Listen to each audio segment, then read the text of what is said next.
الحمد لله رب العالمين والصلاة والسلام على رسوله الكريم أما بعد فأعوذ بالله من الشيطان الرجيم بسم اللہ الرحمن الرحیم۔ اللہ تبارک و تعالی نے قرآن مجید میں ارشاد فرمایا، یا ایہا الذین آمنوا لا تأکلوا اموالکم بینکم بالباطل، اے ایمان والو آپس میں ایک دوسرے کے مال ناحق نہ کھاؤ۔ اس آیت مبارکہ میں باطل یعنی ناحق طریقے سے مراد ہر وہ طریقہ ہے جس سے مال حاصل کرنا شریعت نے حرام قرار دیا ہے۔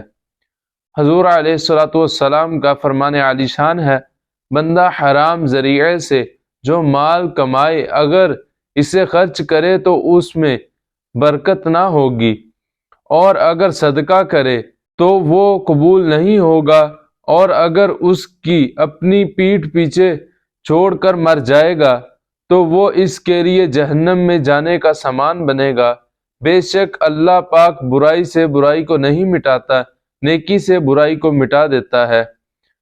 حرام مال کے گناہ میں مبتلا ہونے کے بعض اسباب یہ ہیں: علم دین کی کمی، کہ علم دین فروخت کے شرعی احکامات نہ جاننے کے سبب ایک تعداد ہے جو نہ چاہتے ہوئے بھی حرام میں پڑ جاتی ہے۔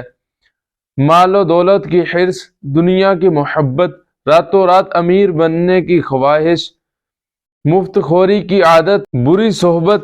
حرام مال کی مثال یہ ہے کہ چوری، ڈاکہ، رشوت اور جوئے کے ذریعے حاصل کیا ہوا مال، ناچ گانا، زنا اور شراب کی کمائی، داڑھی منڈوانا وغیرہ، حرام کاموں کی اجرت وغیرہ۔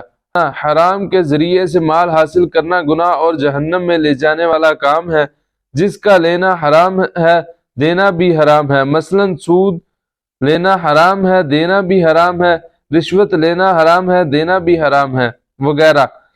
زبانی توبہ سے حرام مال پاک نہیں ہوتا، بلکہ توبہ کے لیے شرط یہ ہے کہ جس سے لیا ہے واپس دے،